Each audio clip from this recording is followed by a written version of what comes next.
最近中東局勢緊張，美國同伊朗開戰，令到油價飆升啦。每公升汽油價格超出咗30蚊嘅水平，好多傳媒都鋪天蓋地咁樣講香港嘅油價，哇，真係升到好誇張啦，要成30幾蚊。但係其實傳媒咁樣去報導呢件事呢，我覺得係有欠全面嘅。作為一個汽油私家車嘅車主，我就想喺呢條片同大家去澄清一啲關於油價嘅事情。首先第一樣嘢，香港係冇汽油私家車嘅車主係會用30幾蚊去入油嘅，係冇人會咁樣做。原因係因為30幾蚊只係一個牌面嘅價格。香港所有嘅油公司都會設有佢哋自己嘅油卡啦。咁私家車車主憑藉呢張油卡去入油嘅話呢，其實通常都可以有9蚊去到13蚊不等嘅折扣啦。所以呢，基本上係冇人會用30幾蚊去入1公升嘅汽油嘅。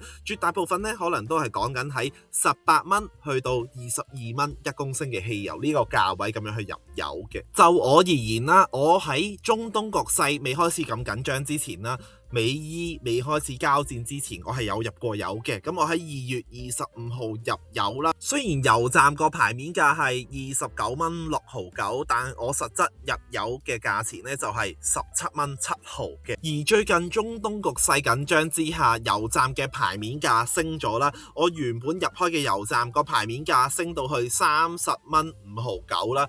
但其實扣除咗我嘅油卡折扣之後呢，每公升嘅汽油其實個售價係18蚊5毫嘅。咁所以其實暫時啦，呢個打仗嘅情況呢，係令到我入油嘅汽油價格係加咗8毫子左右啦。我架車嘅油缸呢就有40 litre 啦，咁所以如果入滿1缸油嘅話呢，個加幅就係32蚊啦。咁我覺得都未算話係太誇張嘅。咁當然啦，而家係開始有個升勢喺度啦，可能都未升到去最高嘅位啦。如果持續上升嘅話，相信對各大車主個影響都好大嘅。喺呢個緊張嘅局勢之中呢，我都會 keep 住同大家報道關於油價嘅最新嘅走勢或者消息啦。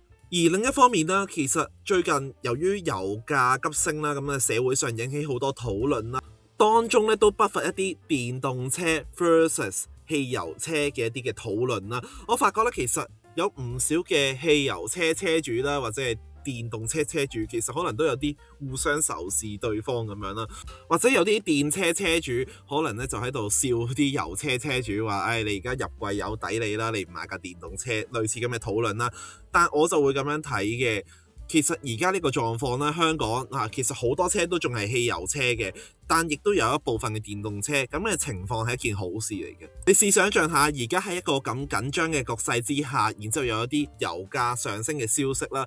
咁如果香港仲係人人都係揸汽油車嘅年代嘅話，啲油公司一定係撳住你嚟加啦。係正因為而家有多咗人揸電動車，啲人有選擇，咁所以啲油公司咧都未必會加價加得太猖狂啦。否則嘅話，其實你係大可以唔再揸汽油車，再推到啲人咧去揸電動車，咁長遠嚟講對油公司咧係冇着數嘅。